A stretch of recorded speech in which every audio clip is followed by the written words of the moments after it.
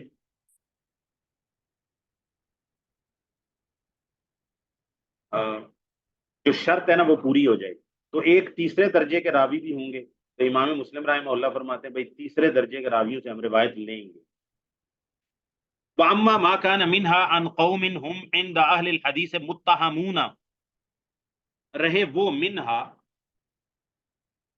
اخبار میں سے، یہ ہا ضمیر اخبار کی طرف لوٹے گی، دیکھیں مذکر اور مؤنث کی ضمیر آ جائے نا تو پتہ ہونا چاہیے، اگر میں روات کہہ دوں بھائی روات کی طرف تو ہم کی ضمیر جانی چاہیے تھی نا، تو یہاں الاخبار ہے، یہ اخبار کی بات ہو رہی ہے۔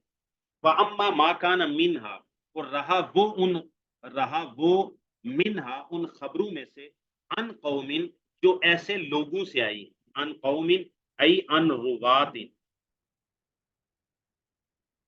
ہم عند اہل العلم متہمون، جو سوری عند اہل الحدیث، ہم عند اہل الحدیث متہمون، جو محدثین کے نزدیک تہمت زدہ ہیں، متہم ہیں، ان پر تہمت، او عند الاکثر منہم، یہ جمہور والا قاعدہ ثابت ہو رہا ہے، شیخ زبیلی زئی صاحب جو جس کو کافی استعمال کرتے ہیں اکثر کے نزدیک، بھئی ایک راوی ہے اس کو 8 محدثین کہتے ہیں کہ بھئی یہ راوی جو ہے نا ضعیف ہے، اور 2 اس کے مقابلے میں کہتے ہیں بھئی ثقہ ہے۔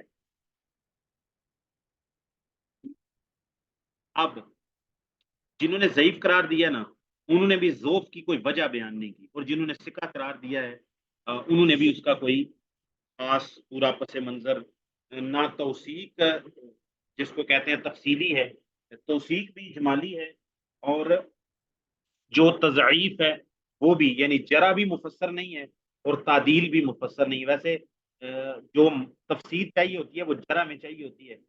تو بہرحال اب ایک دو محدثین کہتے ہیں کہ بھئی مقبول راوی ہے، یا یکتب حدیث مقبول، یا یقبل حدیث حیث یتابع علیہ، تو پھر وہاں پر 8 محدثین کہہ رہے ہیں کہ بھئی سیء الحفظ ہے، لا یقبل حدیثہ، یا لیس من اہل الحدیث، یا غبی، واہن جدا، اس طرح کے الفاظ بولتے ہیں، تو وہاں پر پھر امام مسلم رحمہ اللہ اپنا یہ منہج بتا رہے ہیں کہ اکثر محدثیات و تمام محدثین کے ہاں وہ متہم راوی ہے یا مجرور راوی ہے، یا پھر اکثر محدثین کے نزدیک وہ مجرور راوی ہے، متہم راوی ہے، فلسنا نتشاغل، یہ ہے امام مسلم رحمہ اللہ کی شرط، صحیح مسلم کی، فلسنا نتشاغل بتخریج حدیث، امام مسلم فرماتے ہیں رہے وہ خبریں، وہ حدیث جو ایسے راویوں سے آئی ہیں جو محدثین اہل الحدیث سب کے نزدیک متہم ہیں، یا پھر اکثر محدثین کے نزدیک جو متہم ہیں، مجروح ہیں، ناقابل قبول ہیں، فلسنا نتشاغل بتخریج حدیثہم، تو نہیں ہے ہم مشغول ہونے والے ایسے راویوں کی حدیث کو درج کرنے میں، اور ان کی حدیث کو صحیح مسلم میں لانے کے ساتھ ہم مشغول نہیں ہوں گے، ہم اپنا وقت ضائع نہیں کریں۔ تین طبقے ہو گئے۔ امام مسلم نے فرمایا کہ ہم روات کے شروع میں انہوں نے کہا تھا کہ روات تین طبقات پر تقسیم ہوتے ہیں، تو طبقہ اولا بھی بیان کر دیا، طبقہ ثانیہ بھی بیان کر دیا، اور طبقہ ثالثہ متہم راوی، ضعیف راوی، ناقابل قبول راوی، مردود الروایہ راوی، مردود الشہادہ راوی، اور ایسے جو راوی ہیں تمام محدثین کے ہاں ناقابل بھروسہ ہیں، یا اکثر محدثین کے ہاں جو ناقابل بھروسہ ہیں، یعنی بالجملہ آپ یہ کہہ سکتے ہیں کہ جو ضعیف درجے کے راوی ہیں۔ امام مسلم فرماتے ہیں کہ ہم اپنی صحیح کے اندر ایسے جو تیسرے درجے میں آتے ہیں ان کی روایت کی تخریج میں مشغول نہیں ہوں گے، وقت ضائع نہیں کریں گے۔ ہماری صحیح میں ایسے راویوں کی روایتیں آپ کو نہیں ملیں گی۔ اسی لیے صحیح مسلم، امام مسلم نے صحیح کی شرط لگائی ہے، وہ یہاں پر بتا رہے ہیں، یہ امام مسلم کی شرط معلوم ہے، خود کہہ رہے ہیں کہ ضعیف راویوں کی روایتیں ہمارے ہاں نہیں ہیں۔ عبداللہ ابن مسور ابی جعفر المدائنی، یہ ایک ہی بندے کا نام ہے۔ وعمر ابن خالد، دو ہو گئے۔ وعبد القدوس الشامی، یہ تین ہو گئے۔ ومحمد ابن سعید المسلوب، چار ہو گئے۔ وغیاث ابن ابراہیم، پانچ ہو گئے۔ وسلیمان ابن عمر ابی داود النخعی، یہ چھ ہو گئے۔ واشباہہم، یہ چھ نہیں ہیں، ایسے 600 ہو سکتے ہیں۔ واشباہہم، اور ان جیسے جو لوگ ہیں، ممن اتہم بوضع الاحادیث وتولید الاخبار، ان راویوں میں سے جن پر احادیث کو گڑنے کی تہمت ہے، وتولید الاخبار، اور خبروں کو بنانے کی، خبروں کو اپنی طرف سے بنانے کی جن کے اوپر تہمت ہے، تو بھائی ایسے راویوں کی روایتوں کو ہم اپنی صحیح میں درج نہیں کریں گے۔ اچھا، یہاں تک ٹھہر کے آپ میں سے کوئی کہہ سکتا ہے کہ بھائی امام مسلم یہ کہہ رہے ہیں کہ بھائی جو یعنی موضوع درجے کی، ضعیف جداً درجے کی، اور جو من گھڑت روایات صحیح مسلم میں نہیں ہوں گی، لیکن کم ذوق والی تو ہو سکتی ہیں۔ یہاں تک اگر پڑھا جائے تو پھر تو یہ اس کا نتیجہ نکلے گا کہ بھائی صحیح مسلم میں موضوع روایات نہیں ہیں، وضاع اور کذاب اور حدیثیں گڑھنے والے، متہم بالکذب یا وضاع الحدیث یا تولید الاخبار، خبروں کو خود جنم دینے والے۔ تولید کا لفظی مطلب کیا ہے کہ خود سے جنم دینے والے، یعنی خود گڑھنے والے، جن کا کوئی وجود نہیں ہے۔ تو یہاں تک پڑھیں تو یہ معلوم ہوتا ہے کہ بھائی صحیح مسلم کے اندر صرف موضوع من گھڑت درجے کی شدید ضعیف، شدید مردود روایتیں نہیں ہوں گی، لیکن کم ذوق والی تو ہو سکتی ہیں۔ کچھ اشکال کا جواب امام مسلم نے اگلے جملے میں دے دیا۔ وَكَذَلِكَ مَنِ الْغَالِبُ عَلَى حَدِيثِهِ الْمُنْكَرُ أَوِ الْغَلَطُ أَمْسَكْنَا أَيْضًا عَنْ حَدِيثِهِمْ، اسی طرح جس کی حدیث پر نکارت، منکر کا مطلب ہوتا ہے روایت کا اوپرا ہونا، اوپرا ہونے کا مطلب ہوتا ہے کہ جب اس کی حدیث کا دوسرے محدثین کی حدیث اسی کے طبقے کے روات کے ساتھ تقابل کیا جائے، تو اس کی حدیث ان مشہور محدثین کے ہاں مشہور روایات کے ساتھ موافقت نہیں رکھتی۔ یہ کوئی اللہ کی حدیث ہوتی ہے، محدثین کے ہاں وہ حدیث ہوتی نہیں۔ سفیان ثوری کے ہاں، سفیان ابن عیینہ کے ہاں، امام شعبہ کے ہاں، حسن بصری کے، ان کے ہاں وہ روایت ہے ہی نہیں۔ یہ روایت پتہ نہیں کہاں سے لے کے آ گئے، حالانکہ انہوں نے بھی انہیں اساتذہ سے علم حاصل کیا جس سے اس نے حاصل کیا۔ یہ حدیث کہاں سے لے کے آ گئے، یہ حدیث کہاں سے لے کے آ گیا؟ رسول اللہ صلی اللہ علیہ وسلم نے فرمایا کہ بھائی جس علاقے میں بھی جاؤ اس علاقے کا پیاز کھاؤ تو ساری بیماریاں جو ہے نا وہ اس علاقے کی جو ہوتی ہیں وہ بائیں ختم ہو جاتی ہیں۔ بھائی یہ حدیث کہاں سے لے کے آ گئے؟ تو یہ اس کی حدیث میں نکارت ہے، جس کو کہتے ہیں منکر الحدیث راوی، یعنی ایسا راوی، یہ منکر الحدیث نہیں ہوتا نا، طلبہ تو جانتے ہیں۔ ایک ہوتا ہے منکیر الحدیث، اسم فاعل کا صیغہ، جیسے غلام احمد پرویز، حدیثوں کا انکار کرنے والا۔ ایک ہوتا ہے منکر الحدیث، محدثین جب کہتے ہیں تو وہ اسم مفعول کا صیغہ ہے، منکر الحدیث۔ یعنی جس کی حدیث کو اوپرا جانا گیا ہے، جس کی حدیث کو رد کیا گیا ہے، جس کی حدیث میں نکارت ہے، نکارت وہی اوپرا پن، اور اس کی حدیث کو قبول نہیں کیا جاتا، اس کی حدیث کا محدثین، اس کی حدیث کا محدثین انکار کرتے، اس کی حدیث کا انکار کیا جاتا ہے، یہ محدثین کے ہاں وہ معروف نہیں ہے، یہ معروف کے مقابلے میں منکر بولا جاتا ہے۔ چلیں یہ بھی آسان ہو گیا نا، منکر بولتے ہیں ورسز معروف، ہاں، یا پھر محفوظ۔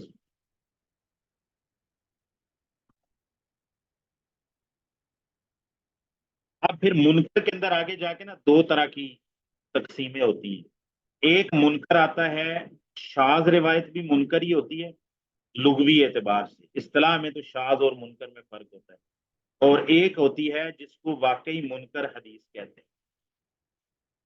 اب شاذ اور منکر میں کیا فرق ہے، وہ اصطلاحی طور پر جو تفسیر و مصطلح الحدیث وغیرہ میں پڑھا ہے، کوئی بتائے گا؟ شاذ اور منکر میں کیا فرق ہوتا ہے اصطلاحی طور پر؟ لغوی طور پر تو دونوں ہی ایک ہیں جی، کسی کو پتا ہو تو بتائے۔ کوئی اور نہیں بتائے گا تو پھر ہم بتائیں گے انشاءاللہ۔ آپ بتا دیں، بتا دیں۔ مطلب شاید یہ ہوتا ہے کہ اس میں جو فقہ ہے نا اوثق کی ہاں مخالفت کر رہا ہوتا ہے، اور ہاں، منکر جو ہے اس میں جو ضعیف ہے وہ فقہ کی فقہ مخالفت کی کر رہا مخالفت کا، یعنی اصطلاحی اعتبار سے منکر روایت شاذ سے زیادہ بدتر ہو، ٹھیک ہے؟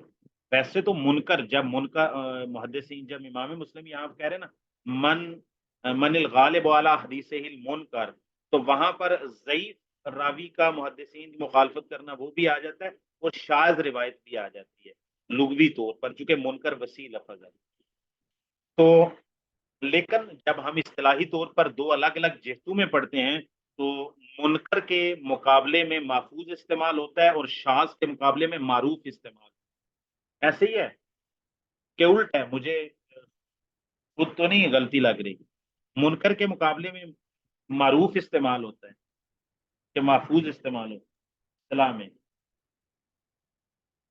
محفوظ شیخ محترم ایسے ہم نے تو جو پڑھا ہے شیوخ سے، وہ یہ انٹرچینجبل ہی ہے، مطلب معروف کے مترادف آتا رہتا ہے، لیکن یہ زیادہ تر عام طور پہ تو یہی دیکھا گیا کہ منکر معروف کے مقابلے میں اور شاذ محفوظ کے مقابلے۔ ہاں جی جی، اچھا، منکر محفوظ کے مقابلے میں بولا جاتا ہے، تو فرق کیا ہوا اصطلاحی طور پر؟ اصطلاحی طور پر یہ ہے کہ شاذ اس روایت کو کہتے ہیں جب ثقہ، مقبول ثقہ براوی اپنے سے زیادہ ثقہ یا ثقات کی مخالفت کر رہا ہو تو پھر اس کی روایت کو شاذ کہتے ہیں، ٹھیک ہے؟ اچھا، اور ثقات کی یا اوسط کی روایت کو محفوظ کہتے ہیں۔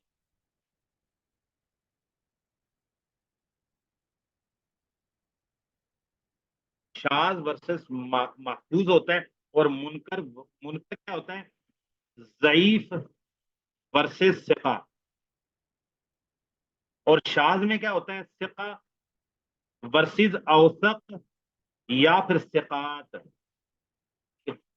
تو امام مسلم رحمہ اللہ فرما رہے ہیں کہ بھائی اسی طرح متہم بالکذب وضاع الحدیث، اور حدیثیں گھڑنے والے، جھوٹ بولنے والے، ان کی روایت وہ بھی ہماری صحیح میں نہیں ہوں گی، اور اس کے ساتھ ساتھ اس میں کسی بھی درجے کا ذوق پایا جاتا ہے جس کی وجہ سے روایت رد ہو جاتی ہو، اس میں علت خفیہ پائی جاتی ہو یا علت ظاہرہ پائی جاتی ہو، تو امام مسلم فرماتے ہیں ہم اس کی حدیث بھی اپنی صحیح میں درج نہیں کریں گے۔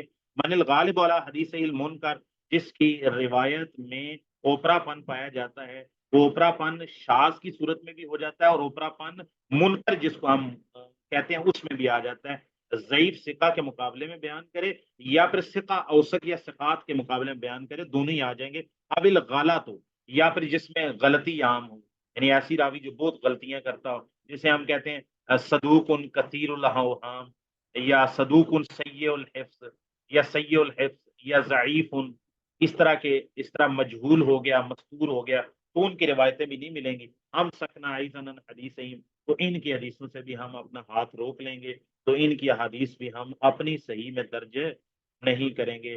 وعلامت اچھا یہ امام مسلم خود بیان کر رہے ہیں، وعلامت المنکر فی حدیث المحدث، محدث کی حدیث میں منکر ہونے کی علامت، منکر کی علامت یہ ہے، اذا ما عرضت روایتہ للحدیث علی روایت غیرہ من اہل الحفظ والرضا خالفت روایتہ روایتہ او لم تکد توافقها فاذا كان الاغلب من حدیثه كذلك كان مهجور الحدیث غیر مقبولۃ ولا مستعملہ۔ محدث کی حدیث میں منکر ہونے کی علامت یہ ہے، اذا ما عرضت روایتہ، اس کی روایت کو پیش کیا جائے، للحدیث، اذا ما عرضت روایتہ للحدیث علی روایت غیرہ، جب اس کی حدیث کی روایت کو پیش کیا جائے اس کے علاوہ دیگر محدثین کی روایت کے اوپر، من اہل الحفظ والرضا، جو ضبط والے ہیں اور مرضی ہیں، یعنی پسندیدہ ہیں محدثین کے ہاں، جن پر کوئی کلام نہیں ہے، خالفت روایت ہو روایت ہو، تو اس کی روایت ان راویوں کے جو حفظ اور اتقان میں زیادہ ماہر ہیں یا قابل قبول ہیں، ان کی روایت سے اس کی حدیث ٹکراتی ہے، اس کی روایت ٹکراتی ہے، یا پھر او لم تکد توافقها، یہ قریب نہیں ہوتا کہ اس کی روایت اس کے ان روایتوں کے، ان کی روایتوں کے موافق ہو، اذا کان الاغلب ہو، یعنی ایک دو روایت میں ہو جانے سے تو راوی مردود نہیں ہوتا نا، جس طرح ہم نے شذوذ کی مثال دی ہے، اس میں کبھی کبھار ثقہ راوی اوثق کی یا ثقہ ثقات کی مخالفت کر دیتا ہے، یہ بات نہیں ہوگی، اس کی اس روایت میں شذوذ نہیں ہوگا جس میں اس میں محدث ثقات کی یا اوثق کی مخالفت نہیں، تو اس کی ساری روایتیں قبول ہوں گی، جہاں اس کی روایت شاذ ہوگی تو اس کو پھر چھوڑ دیا جائے گا۔ لیکن اس پہ امام مسلم رحمہ اللہ کہہ رہے ہیں بھائی منکر، جس کی روایتوں میں منکر ہونا غالب ہوتا ہے، نکارت غالب ہوتی ہے، کہتا ہے وہ شخص جب اس کی تمام مرویات کو دوسرے محدثین کی مرویات سے جب تقابل کیا جائے، پیش کیا جائے ان روایتوں کے اوپر، اہل الحفظ والضبط والاتقان کے اوپر، تو اس کی روایتیں ان اہل الحفظ والاتقان کی روایتوں کی مخالفت ہی کرتے ہیں، یا پھر قریب نہیں ہوتا کہ اس کی کوئی روایت یا اکثر روایتیں ان کے موافق ہوں۔ تو کہتے ہیں جب، اب یہ ضابطہ کیسے بنے گا کہ یہ روایت راوی منکر الحدیث ہے یا اس کی روایتوں کے اندر نکارت پائی جاتی ہے، یہ ضابطہ ایک دو روایتوں سے نہیں بنے گا، بلکہ امام مسلم فرماتے ہیں فَإِذَا كَانَ الْأَغْلَبُ مِنْ حَدِيثِهِ كَذَلِكَ، جب غالب طور پر، اکثر طور پر، اغلب طور پر اس کی حدیث میں ایسا ہی پایا جاتا ہو، تو اس کی جس روایت کو پکڑو دیگر محدثین کی روایتوں کے مخالف ہیں، اس روایت کو پکڑو، وضو میں لو روایتیں اس کی، طہارت میں لو، نماز میں لو، آخرت کے مقابلے میں لو، فضائل میں لو، احکام میں لو، مناقب میں لو، عقیدے میں لو، اس کی جو روایت پکڑو، اس کی شامی، جو شام میں اس نے روایتیں سنی، شامی راویوں کے موافقت نہیں کرتی، جو اس نے حجاز میں سنی، حجازی راویوں کے مخالفت کرتی ہیں، جو اس نے بصرہ میں سنی، بصریوں کے ثقہ راویوں کی موافقت نہیں کرتی۔ تو جب ہم اس طرح تقابل، اس کی تمام یا اکثر روایات کا تقابل کر لیں گے، اس کے بعد ہم یہ رزلٹ اناؤنس کر دیں گے کہ یہ راوی منکر الحدیث ہے، اس راوی کی روایتیں تمام کی تمام یا اکثر طور پر دیگر ثقات یا ثقہ راویوں کی موافقت نہیں کرتی، اغلب طور پر، اکثر طور پر اس کی روایتیں ثقات کی مخالفت ہی کرتے ہیں، تو پھر کان مہجور الحدیث، یہی جس کو آپ کہتے ہیں متروک الحدیث، یہ متروک الحدیث راوی ہوگا، اس کی روایت کو ترک کر دیا جائے، غیر مقبولۃ ولا مستعملہ، ولا مستعملہ ہی، نہ تو اس کی، اب یہ غیر مقبولۃ لے کے آگے تو پھر یہ اخبار کی طرف جائے گا اور روایت کی طرف جائے گا، مؤنث لے آئے، غیر مقبولۃ ولا مستعملہ، نہ تو اس کی روایات غیر مقبولۃ، اس کی روایتیں قابل قبول نہیں ہوں گی، اور نہ ہی اس کی حدیث کو استعمال کیا جائے گا، یعنی عمل نہیں کیا جائے گا، اس کی روایت کو مقبول نہیں ہوں گی، اب جو مؤنث لے کے آئے تو پھر روایت ہوگی غیر مقبولۃ، اس کی روایت کو قبول نہیں کیا جائے گا، قبول یعنی روایت کرنے میں، تخریج کرنے میں اور اسی طرح بیان کرنے میں قابل قبول نہیں ہے، اور دوسرا اس کی جو حدیث ہے یہ قابل عمل بھی نہیں ہے، مستعمل کا مطلب قابل عمل نہیں ہے، یعنی اس سے کوئی عقیدہ، کوئی عمل، کوئی فضیلت، کوئی مسئلہ، کوئی احکام و مسائل، حلال و حرام، اس کو ان کے تخریج اور استدلال استنباط کے لیے استعمال ہی نہیں کیا جائے، ولا مستعملہ، اور نہ ہی یہ قابل استعمال ہوں گی۔ آگے جو ہا ہے نا، مجھے جو معلوم ہوتا ہے واللہ عالم، یہ ہا جو ہے نا سکتے کا ہے، سکتے کا۔ ویسے یہ مستعملہ اسی طرح مؤنث ہے جس طرح مقبول آتی مؤنث، واللہ عالم، مجھے ایسے لگتا۔ ولا مستعملہ تن، یہ اصل میں اس طرح تھا، تو سکتے کی وجہ سے وہ حال ہیں، ولا مستعملہ۔ انہوں نے ویسے لام کے نیچے کسرہ لکھ دیے، دیکھ لیتے ہیں انہوں نے کوئی ایسا۔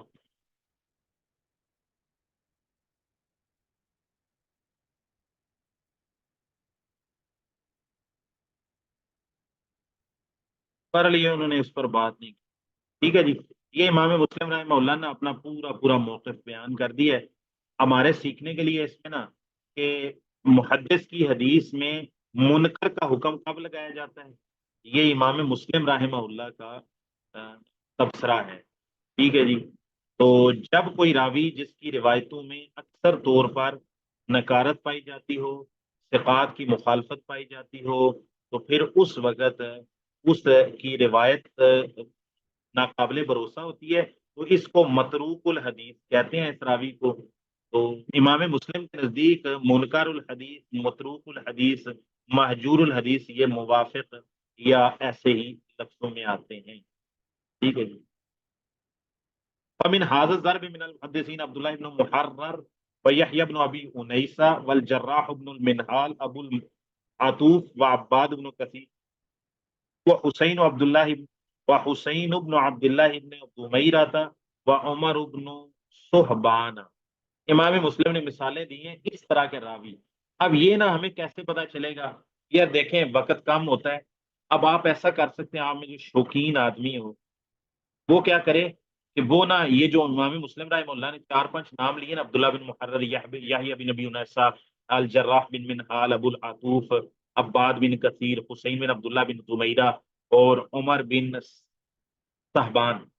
اب وہ کیا کرے کہ زیادہ دور نہ جائے، تقریب التہذیب میں کھول لیں، تقریب التہذیب میں نا عبداللہ بن محرر کا ترجمہ دے کہ وہاں پر اس کے بارے میں کیا لکھا ہوا ہے، کیا اس کو منکر الحدیث لکھا ہے، متروک الحدیث لکھا ہے، یا فی حدیث ہی نکارت شدیدت، یا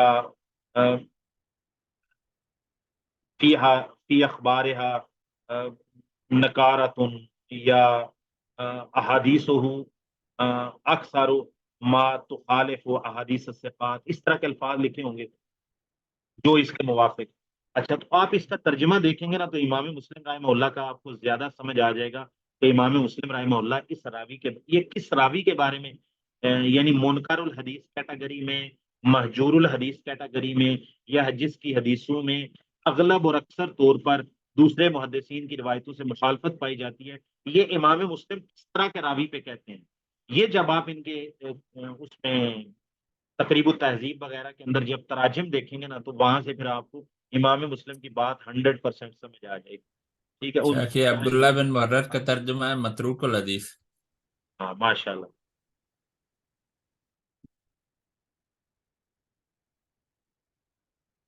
آپ شاملہ وغیرہ استعمال کرتے ہیں؟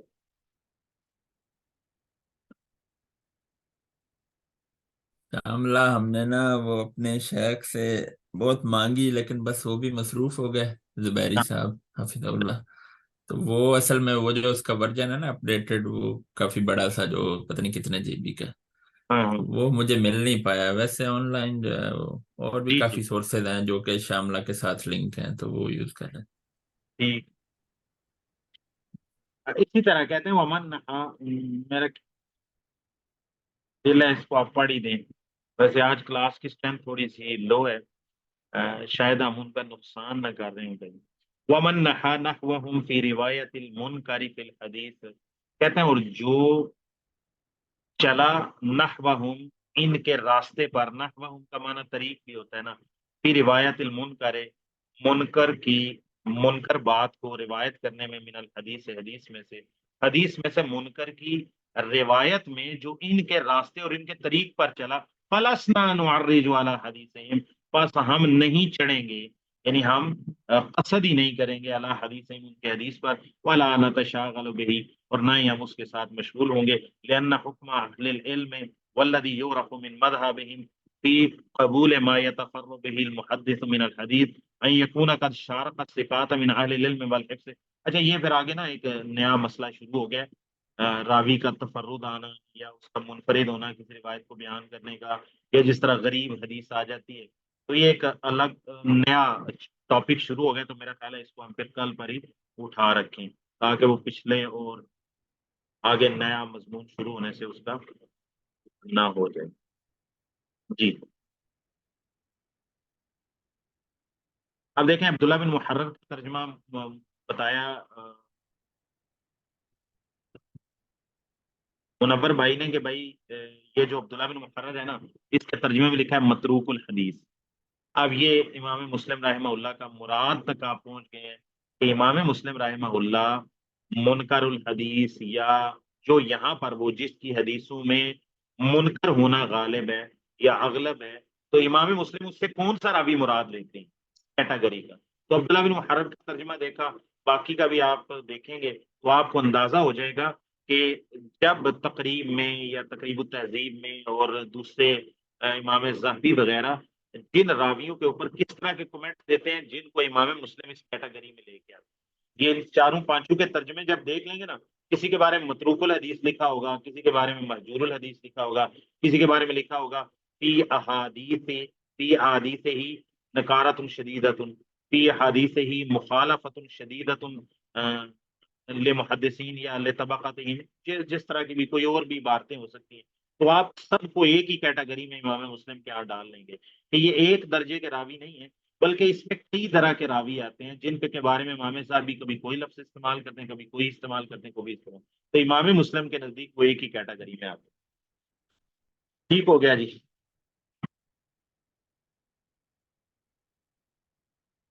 اچھا، تھوڑا سا نا شروع قطر ندا کو پڑھ لیں، سفر سے آئے ہیں، کافی تھکاوٹ ہے۔ اچھا، المعرب والمبنی، اچھا آپ میں سے کوئی پڑھے گا؟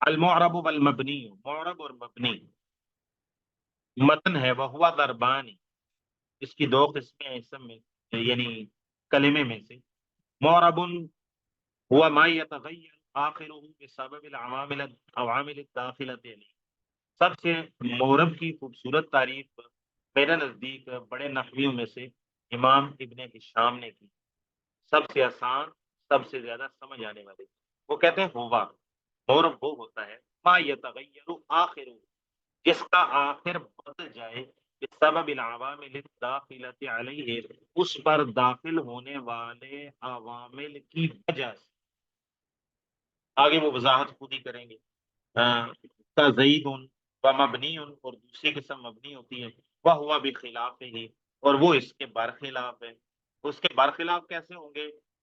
اب یہاں پر یہ جو تعریف لکھی ہوئی نا، اس کے شروع میں لا کا اضافہ کر دیں تو مبنی کی تعریف ہو جائے گی، ہوا ما لا یتغیر آخرہ بسبب العوامل الداخلۃ علیہ، عوامل کے بدلنے سے کلمے کے آخر میں تبدیلی کا نہ ہونا، اس کو بنا کہتے ہیں، اور جس کلمے کے آخر میں عامل کے بدلنے کے باوجود اعرابی لفظاً یا تقدیراً تبدیلی نہ ہو، اس کو مبنی کہتے ہیں، اور جس کا آخر عوامل کے بدلنے سے لفظی یا تقدیری طور پر بدل جائے، اس کو معرب کہتے ہیں، کہا اولائی فی لزوم الکسری، جیسے ہا اولائی ہے، یہ کسرہ کو لازم رہتا ہے، کذالک حضامی و ہمسی، اسی طرح حضامی اور ہمسی ہے، فی لغت الحجازیین، حجازیوں کی لغت میں، کا احد عشر و اخواتی فی لزوم الفتح، جیسے کہ مرکب عددی ہے اور اس کے اخوات، احد عشرہ کے اخوات تسعۃ عشرہ تک، فی لزوم الفتح، ان کے دونوں جز سوائے اتنا عشرہ کو چھوڑ کر، یہ دونوں اجزاء مبنی بر فتح ہوتے ہیں، یعنی فتح کو لازم رہتے ہیں ہر حالت میں. وَقَا قبل و بعد، قبل اور بعد اور ان کے اخوات فی لزوم دم میں یہ دمہ کو لازم رہتے ہیں ایک صورت. باقی ان کی 3 صورتیں ایسی ہیں جس میں یہ ضمہ کو لازم رہ دیتے ہیں. وہ کون سی صورت ہے؟ اذا حذف المضاف الیہ و نبی معناه، جب مضاف الیہ کو حذف کر دیا جائے، و نبی معناه اور اس کے معنی کو نیت میں کر دیا جائے. معنی منوی ہو اور معنی مفہوم ہو فی القلب والذہن، تو مضاف الیہ کو حذف کر دیا جائے لفظی طور پر، اور جو معنی ہے مضاف الیہ کا معنی وہ انسان کی نیت میں ہو، اس کے دل و دماغ میں ہو، لفظوں میں وہ معنی یا اس کا لفظ موجود نہ ہو، تو اس وقت قبل اور بعد اور ان کے اخوات مبنی علی الضم ہوتے ہیں. وَكَمَنْ وَكَمْ فی لزوم السکون ہے، جیسے من اور کم کی مثال ہے، یہ سکون کو لازم رہنے میں ہے. وَهُوَ اصل البنا، ابن شام کہتے ہیں بنا میں اصل سکون ہے. جیسے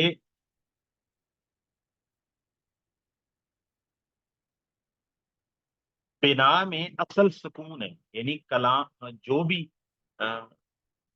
کلمات مبنی ہوتے ہیں، تو مبنی میں اصلی علامت، مبنی میں اصلی علامت یا کسی بھی کلمے کا اصلاً مبنی ہونا سکون پر ہوگا، جو باقی ضمہ پر مبنی ہوتے ہیں، فتح پر ہوتے ہیں، کسرہ پر ہوتے ہیں، حذف آخر پر ہوتے ہیں، یا اور بھی چیزیں آ جاتی ہیں. تو وہ جو بنا ہوتا ہے وہ بنا کی فرعی علامتیں ہیں. مبنی الاصل جو ہوتا ہے وہ سکون کے اوپر ہوتا ہے. بنا میں اصل علامت سکون ہے. شرح میں کہتے ہیں لما فرغت من تعریف الاسم بذکر شیء علی علاماته عقبت ذلك ببیان انقسامه الى مرب ومبنی. جب میں فارغ ہوا اسم کی تعریف سے بذکر شیء من علاماته، اس کی علامات میں سے کچھ کو ذکر کرنے کے ساتھ، عقبت تو میں اس کے پیچھے لایا، ای ادرجت عاقبہ، میں نے اس کے پیچھے درج کیا، یعنی علامات کے بعد میں نے درج کیا. اب تو ذالک میں نے اس کے بعد درج کیا بیان انقسام ہی، اس کے تقسیم ہونے کے بیان کو الی معرب و مبنی، معرب اور مبنی کی طرف. وقدمت المعرب، میں نے معرب کو پہلے لایا ہوں، معرب کو میں نے مقدم کیا ہے. لأنہ الاصل، کیونکہ کلام میں، یہ اسم میں، سوری کلام میں نہیں کہیں گے یہاں، اسم میں اصل ہے مورب ہونا اور مبنی ہونا فرع ہے. ہر چیز میں ایک اصل ہوتی ہے نا. ہم کہیں گے فعل میں اصل کیا ہے، تو ہم کہیں گے البنا. حرف، بھائی حرف میں اصل نقل کچھ نہیں ہوتا، اس میں صرف ہوتا ہی بنا ہے. اچھا اسم میں اصل کیا ہے، تو ہم کہیں گے اسم میں اصل ہے الاعراب. ٹھیک ہے، الاعراب. والاصل فی الاسم الاعراب والاصل فی الفعل البناء. فعل میں اصل مبنی ہونا ہے، اس میں سے مستثنا ہو جائے گا فعل مضارع، جبکہ اس کے چند صیغوں کو چھوڑ کر سارا فعل مضارع معرب میں چلا جائے گا. تو فعل میں اصل، دیکھیں فعل کی 3 ہی قسمیں ہیں، فعل ماضی ہے، فعل مضارع ہے، فعل امر ہے. اپنے بناوٹ کے اعتبار سے، نہ کہ معنی کے اعتبار سے 3 قسمیں ہیں. تو ان میں سے 2 تو ساری کی ساری مبنی ہے، فعل ماضی سارا مبنی ہے، فعل امر سارا مبنی ہے. پیچھے رہ گیا فعل مضارع. تو فعل مضارع میں سے بھی 12 صیغے مبنی ہیں، سوری 12 صیغے معرب ہیں اور 2 اس کے مبنی ہیں. تو وہ ایکسیپشن ہوئی ہے. تو فعل میں اصل یہ ہے کہ وہ مبنی ہو، سوائے اس کے فعل مضارع کے چند صیغوں کو چھوڑ کر وہ اور ایک حالت کو چھوڑ کر چند صیغوں کو چھوڑ کر وہ معرب ہے. اسی طرح حرف ہوتا ہی مبنی ہے، اس میں اصل نقل کچھ نہیں ہوتا. باقی رہ گیا اسم. تو اسم میں اصل یہ ہے، اکثر یہ ہے، اغلب یہ ہے کہ وہ معرب ہو، متمکن ہو، معرب ہو. ہاں اس میں کچھ الفاظ ایسے آ جاتے ہیں جو مبنی ہو سکتے ہیں، جیسے کچھ ضمہ پر مبنی، ان کی مثالیں انہیں دے دی، قبل اور بعد ہو گیا. کچھ سکون پر مبنی ہو گئے، من اور کم ہو گیا.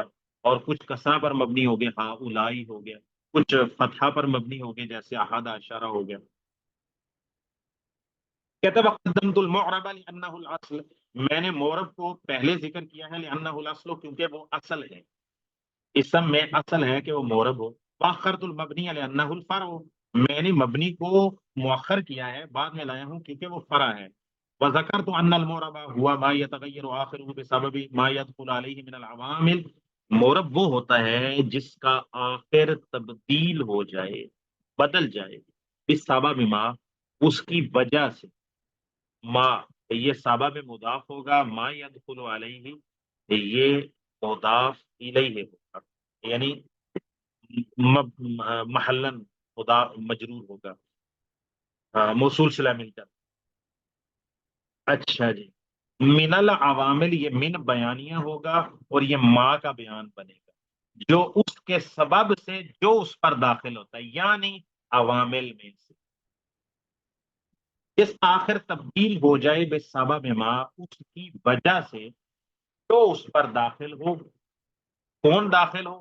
من العوامل یعنی عوامل، عوامل میں سے جو اس پر داخل ہوتا ہے اس کی وجہ سے جس کا آخر لفظاً، یہ ہم اپنی طرف سے اضافہ کر رہے ہیں، لفظاً یا تقدیراً تبدیل ہو جائے. اللہ ترى زید قائم وعیسیٰ قائم.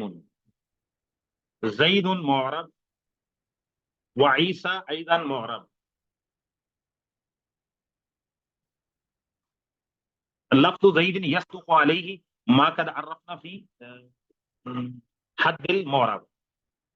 تو وہاں پر تو تعریف صادق آ رہی ہے، ولیکن اذا نظرنا الى لفظی تھا لم نجد علیہ، لم نجد یصدق علیہ اس تعریف المعرب، لأن آخرہ لا يتغیر بسبب العوامل الداخلة علیہ. فلنقل الاسم المعرب هو ما يتغیر آخرہ بسبب العوامل الداخلة علیہ لفظا او تقدیرا. کچھ ایسے اسماء معربہ بھی ہیں جن کا آخر لفظی طور پر تو تبدیل نہیں ہوتا لیکن تقدیری طور پر تبدیل ہو جاتا. تو یہ عیسیٰ، موسیٰ، کبریٰ، صغریٰ، ان کا آخر لفظی طور پر تو تبدیل نہیں ہوا، لیکن یہ بات پکی تھکی ہے کہ یہ معرب ہے، یہ مبنی نہیں. یہ معرب ہے، یہ مبنی نہیں. اچھا. تو جس کا آخر عوامل کے داخل ہونے کی وجہ سے لفظاً ہم اضافہ کریں گے، لفظاً جیسے زیدن ہے اور تقدیراً جیسے عیسیٰ موسیٰ ہے، یا تقدیراً تبدیل ہو جائے. علامت کے اظہار سے کوئی چیز مانے ہو جاتی ہے نا، جیسے غلامی. اب غلامی بھی معرب ہے، غلام بھی معرب ہے، اور یا کی طرف مضاف ہونے سے وہ مبنی تو نہیں ہو جاتا نا. جو لفظ پہلے غلام معرب تھا، اب وہ یا کی طرف مضاف ہو کے مبنی کیسے ہو سکتا ہے؟ مبنی نہیں. ٹھیک ہے. تو پھر اس کے آخر میں رفع کی علامت کیوں نہیں آ رہی، نصب کی علامت کیوں نہیں آ رہی؟ رائی تو غلامی، مرد تو بے غلامی. تو وہ ہم کہیں گے کہ یہ جو یا آ گئی ہے نا، یا متکلم، اس نے ضمہ کو، فتحہ کو، کسرہ کو ظاہر کرنے سے روک دیا ہے. اب امکان نہیں ہے ان کو ظاہر کرنے کا، تو ان کو مقدر کر لیا گیا، ان کو فرض کر لیا گیا، ان کو ملحوظ کر لیا گیا ہے ملفوظ کی بجائے. جی. اچھا جی. تقول جانی زید رأیت زیدا مررت بزید الا ترى ان آخر زید. کیا تو نہیں دیکھتا کہ زید کا آخر جو کہ دال ہے، تغیر بالضمة والفتحة والكسرة بسبب ما دخل عليه من جاءني ورأيت والباء. فلو كان التغیر فی غیر آخر فی غیر الآخر. یہ بڑی خوبصورت بات کر رہے ہیں، یعنی مورب کی نا پوری ڈیفینیشن کو ابن ہشام آپ کے اذہان و قبول میں قلوب میں اتارنا چاہتے ہیں. وہ کہتے ہیں کہ بھائی ہم نے کہا ہے جس کا آخر تبدیل ہو تو وہ مورب ہوتا ہے، اور وہ بھی عوامل کی وجہ سے تو وہ مورب ہوتا ہے. کہتے ہیں اگر تبدیلی تو ہو لیکن کلمے کے آخر میں نہ ہو تو اس کو ہم اعراب نہیں کہیں گے اور اس کلمے کو مورب نہیں کہیں گے. کہتا بھلو کان التغیر فی غیر الآخر لم یکن اعرابا. اگر تغیر کلمے کے آخر میں نہ ہو بلکہ شروع میں یا درمیان میں ہو، لم یکن اعرابا، اس تبدیلی کو جو آخر کے علاوہ میں ہوگی اس کو اعراب نہیں کہا جائے گا. کا قول کا فی فلس، جیسے فلس روپیہ پیسہ. اذا صغرتہ، جب تو اس کی تصویر لائے تو فلیسن کہہ دے. واذا کسرتہ، جب تو اس کی جمع مکسر لائے تو کہے افلس و فلوس.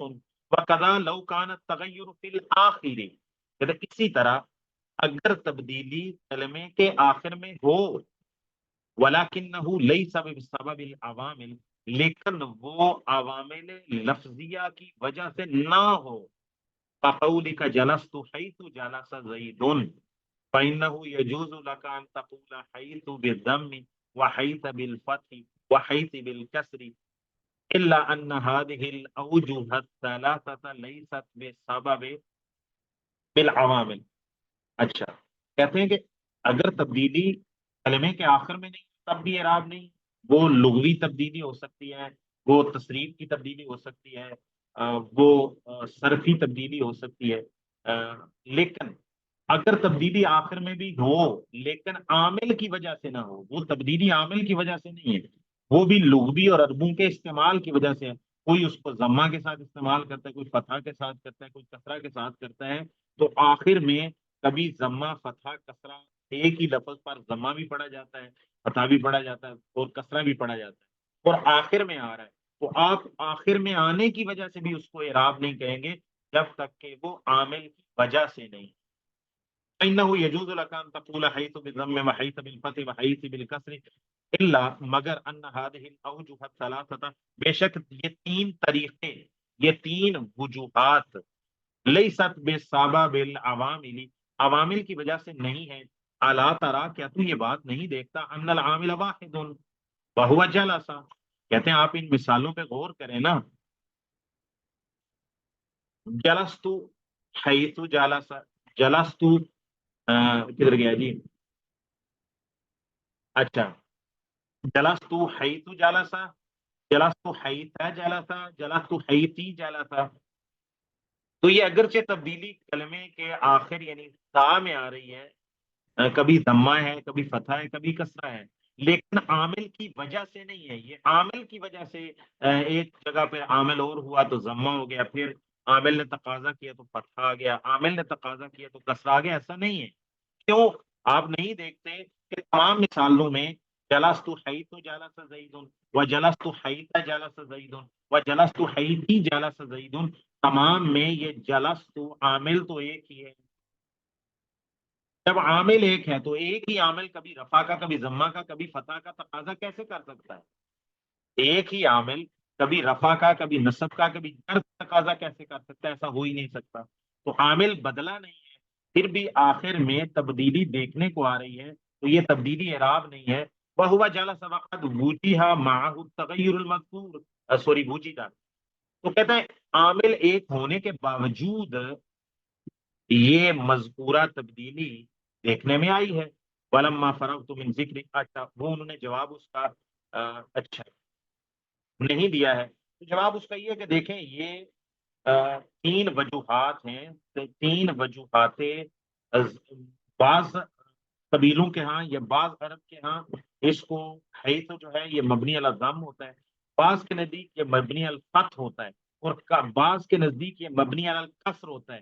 اور جو پڑھ رہے ہیں جلست حیث جلسا تو وہ مبنی علی الضم والا مذہب اختیار کر رہا ہے، اور جو کہہ رہا ہے جلست حیث تو وہ مبنی علی الفتح والا مذہب اختیار کر رہا ہے، اور جو حیثی پڑھ رہا ہے وہ مبنی علی الکسر والا مذہب اختیار کر رہا ہے. مثال کے طور پر بھائی بنو تمیم ایسے پڑھتے ہیں، اور بنو عدی ایسے پڑھتے ہیں، اور قحطانی ایسے پڑھتے ہیں، عدنانی ایسے پڑھتے ہیں، حجاز والے ایسے پڑھتے ہیں، کوفہ والے ایسے پڑھتے ہیں، بصرہ والے ایسے پڑھتے ہیں. تو یہ تین مختلف لغتیں ہیں، یہ تین مختلف اس کی لغتیں ہیں، مختلف تین مذاہب ہیں حیثوں کو پڑھنے کے، کہ مبنی علی الفتح ہے یا مبنی علی الضم ہے یا مبنی علی الکسر. تو یہ تین اعراب نہیں ہے، کیونکہ یہ اعراب عامل کی وجہ سے ہوتا تو پھر عامل تو ایک ہی ہے. تو عامل یا تو رفع کا تقاضا کر سکتا ہے یا نصب کا یا جر کا، تو یہ تینوں کا تقاضا کیسے کر سکتا ہے؟ تو یہ جو تبدیلی کلمے کے آخر حیثوں میں آپ کو دیکھنے میں ضمہ فتح کسرہ کی صورت میں آئی، یہ اعراب نہیں ہے بلکہ یہ تو لغت میں اختلاف ہے. وَلَمَّا فَرَغْتُ مِنْ ذِكْرِ الْمُعْرَبِ ذَكَرْتُ الْمَبْنِيَّ، مورب کو زیادہ ذکر کرنے کی ضرورت نہیں ہے نا بھائی.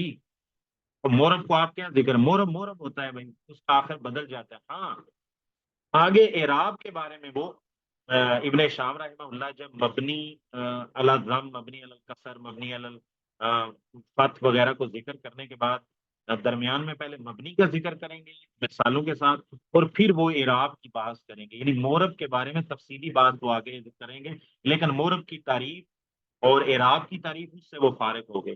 فلما فرغت من ذکر المعرب ذکرت المبنی، جب میں مورب کے ذکر سے فارغ ہوا تو میں نے مبنی کا ذکر کیا. وانه الذي يلزم طریقة واحدة ولا يتغیر آخره بسبب ما يدخل علیہ.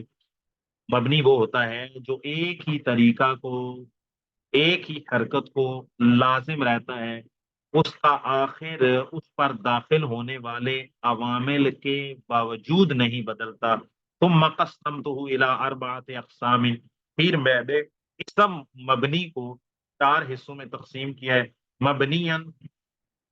سوری مبنی علی القصر، اقسام ان سے جو ہے نا، اربعۃ اقسام ان سے یہ بدل بن جائے گا.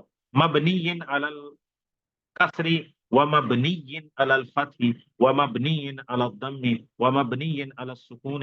ثم قسمت المبنی علی القصر الی قسمین، پھر مبنی علی القصر کو میں نے 2 حصوں میں تقسیم کیا ہے.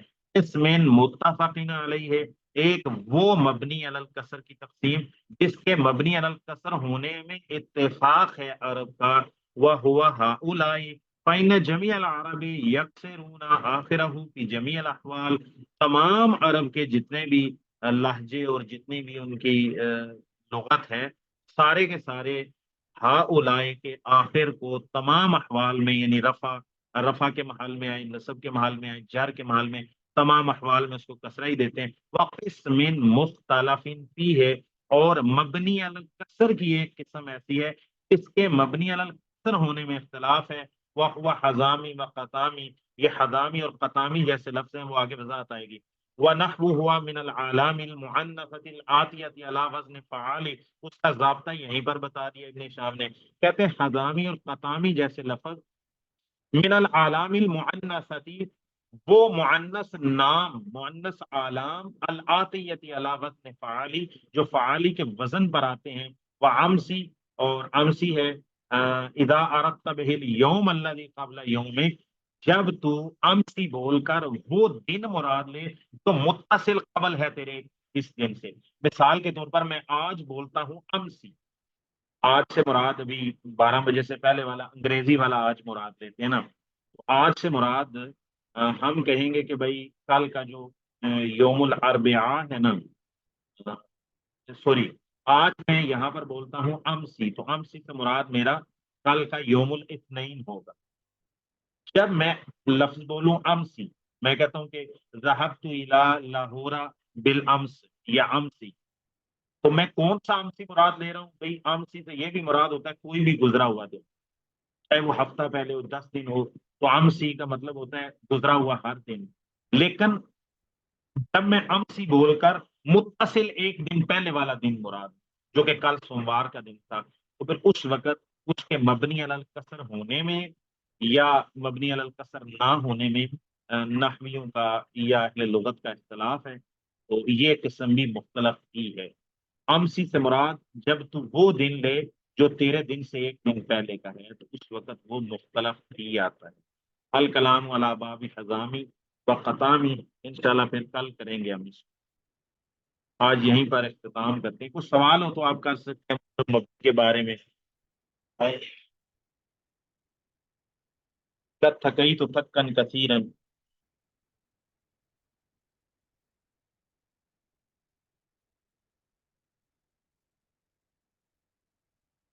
سبحانک اللہم و بحمدک اشہد ان لا الہ الا انت